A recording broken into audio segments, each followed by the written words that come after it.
सुप्रभात बच्चों, हमने पिछले वीडियो के माध्यम से क्या देखा? लाख की चूड़ियां हमारा पाठ 2 है जो उसका अध्ययन किया। आप लोगों ने भी उसका पाठवाचन घर पे किया होगा और सारांश हमने इसके थ्रू सुन लिया था। ठीक, आज हम इसके प्रश्न अभ्यास के बारे में चर्चा करेंगे कहानी से। पहला प्रश्न है, बचपन में लेखक अपने मामा के गांव चाव से क्यों जाता था और बदलू को बदलू मामा न कहकर बदलू काका क्यों कहता था?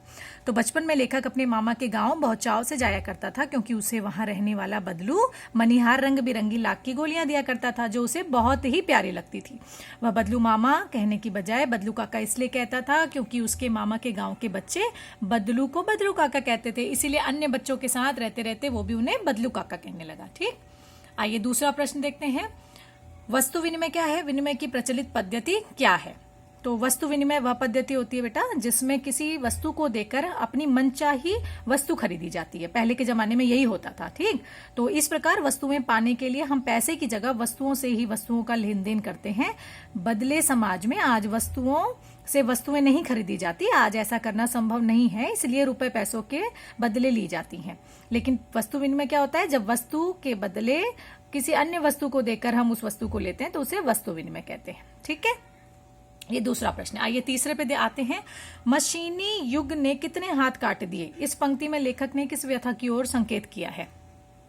तो मशीनी युग ने कितने हाथ काट दिए? इस पंक्ति के माध्यम से मशीनों का अंधाधुंध प्रयोग करने से उत्पन्न बेकारी और बेरोजगारी की ओर संकेत किया गया है, क्योंकि सैकड़ों मनुष्यों का काम करने के लिए केवल कुछ ही मशीनें काफी होती हैं। ऐसे में बहुत से कुशल कारीगर बेकार हो जाते हैं, वे बेरोजगार होकर भूखों मरने के कगार पर पहुंच जाते हैं। इसीलिए कारीगरों की इसी व्यथा की ओर संकेत किया गया है इसके माध्यम से। ठीक है, अगला प्रश्न है हमारा ये चौथा। बदलू के मन में ऐसी कौन सी व्यथा थी जो लेखक से छिपी न रह सकी? तो चूड़ियां बनाने वाले कुशल कारीगर बदलू का काम छीन चुका था। वह उपेक्षित, असहाय और लाचार हो गया था। जिस कांच की चूड़ियों से उसे चिढ़ थी, आज वही हर ओर दिखाई पड़ रही थी।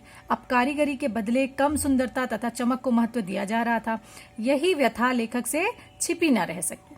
ठीक है, इसी व्यथा के बारे में है, वो बताना है आपको कि जो लेखक से छिपी ना रह सकी।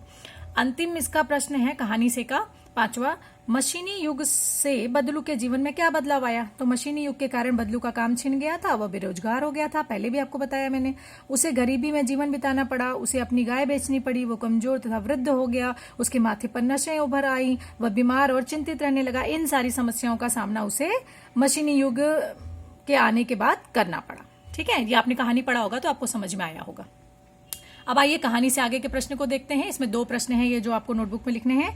आपने मेले बाजार आदि में हाथ से बनी चीजों को बिकते देखा होगा। आपके मन में किसी चीज को बनाने की कला सीखने की इच्छा हुई हो और आपने कोई कारीगरी सीखने का प्रयास किया हो तो उसके विषय में लिखिए। अब आप इसमें अपने बारे, आपको अगर कोई ऐसा एक्सपीरियंस हुआ है, कोई अनुभव हुआ है तो उसके बारे में लिखेंगे। ठीक है, वैसे अगर मैं अपना लेके चलूं तो मैंने मेले बाजार में हाथ से बने रंग बिरंगे खिलौने, रंगीन तथा सफेद मोमबत्तियां, हाथ के पंखे, जूट के बने सामान देखे हैं। ये सामान बहुत ही मनमोहक होते हैं। मैंने एक कलाकार के पास जूट से बने सामानों को बनाना सीखना शुरू कर दिया। लगभग 6 महीने सीखने के उपरांत मैं अपने आप सामान बनाकर बेचने लगी। इससे मुझे अतिरिक्त आमदनी होने लगी। इस तरीके से आप कुछ भी लिख सकते हैं जो भी आपका अनुभव हो। दूसरा है, लाख की वस्तुओं का निर्माण भारत के किन किन राज्यों में होता है? लाख से चूड़ियों के अतिरिक्त क्या क्या चीजें बनती हैं ये आपको पता लगाना है। तो लाख से बनी वस्तुओं का निर्माण भारत के राजस्थान, कर्नाटक, उत्तर प्रदेश आदि में होता है। लाख से सुंदर सुंदर खिलौने, घर की सजावटी वस्तुएं, आभूषण, मूर्तियां, चूड़ियां, डाक खाने में मुहर तथा पैकिंग सील बनाई जाती है। ठीक, तो ये हो गया आपका प्रश्न। इसके बाद जो अनुमान और कल्पना है ये आपके खुद के समझने के लिए है, ये कॉपी पे नहीं करना होता है। ठीक है, तो आज जो आपको जो बता दिया गया है ये दोनों कहानी से और कहानी से आगे वाले प्रश्न उत्तर आप अपनी नोटबुक में कर लेंगे। इसी के साथ हमारा ये चैप्टर भी समाप्त हुआ।